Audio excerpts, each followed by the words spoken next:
আমার আজকের খাবারে থাকছে হলো এটা হলো একটা সবজি ভাজি, বিভিন্ন সবজি দিয়ে ভাজি করেছি, একটা ডিম পোস্ট করেছি এবং শুকনো মরিচ নিয়েছি। তো আজকে আমার ঘরে কোনো বাজার নাই, অসুস্থর কারণে আমি বাজারও যাইতে পারি নাই।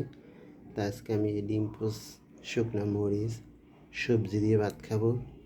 তা আমি কালকে যাত্রাবাড়ি আড়তে যাব, ওইখানে গিয়ে আমার ইলিশ মাছ খাইতে মন চাইছে।